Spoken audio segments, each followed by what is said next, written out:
అందరికీ నమస్కారం.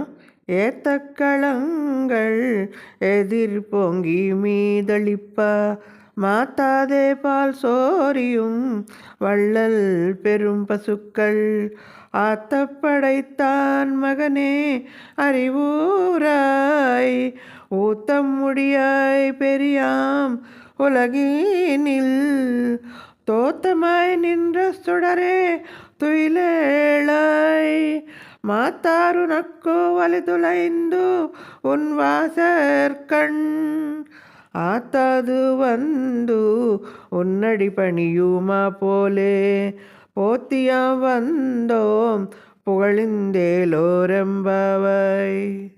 ఏట్రక్కళంగళ్ ఆవులు పొదుగు కింద పాత్రలు పెట్టి పెట్టగానే పాలు ఎన్నో పాత్రలు నిండి పొంగి పొర్లిపోయేలా ఆపకుండా పాలు ఇచ్చే గొప్ప పాడి ఆవులను వళ్ళల్ పెరుంపసుక్కళ్ ఇన్ని అన్నీ అని కాదు, అపరిమితంగా కలిగిన నందగోపుడి కుమారుడా శ్రీకృష్ణ మేలుకో.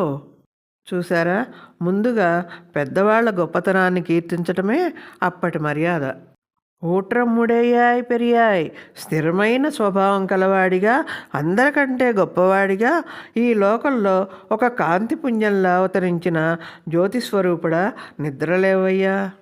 మాట్రారోనక్కు నీ పరాక్రమానికి తట్టుకోలేక శత్రువులు గర్వం నశించి చేసేది లేక ఓటమిని అంగీకరించి నీ వాకిలి దగ్గరకు వచ్చి నీ పాదాలకు ఎలాగైతే శరణు వేడుకుంటారో పోట్రియాం వందోం, అలాగే మేము కూడా నీ గుణాలను కీర్తిస్తూ నీ మంగళాశాసనం చేస్తూ నీ పాదాలను ఆశ్రయించడానికి వచ్చాము, మమ్మల్ని అనుగ్రహించవయ్యా.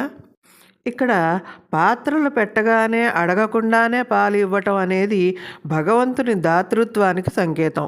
ఎందుకంటే మనం అడగకుండానే ఆయన అనుగ్రహం కురుస్తుంది. శత్రువులు భయంతో లొంగిపోతే భక్తులు భక్తితో ప్రేమతో లొంగిపోతారు. ఇక్కడ గోపికలు కృష్ణుడితో మేము నీ బానిసలం, నీ సేవకులం అని చెబుతున్నారు. జ్యోతి స్వరూపం అంటే కృష్ణుడు చీకటిని పోగొట్టే వెలుగు వంటివాడు. మన మనసులోని అజ్ఞానాన్ని తొలగించే జ్ఞాన జ్యోతి ఆయన. కృష్ణుడిని శరణు పొందితే అన్ని అడ్డంకులు తొలుగుతాయి. శత్రువు అంటే ఇక్కడ బయటవాడు కాదు, మనలోని అహంకారం, కామం, క్రోధం. వాటన్నిటినీ అధిగమించిన భక్తికి ఫలం ఖచ్చితంగా లభిస్తుంది.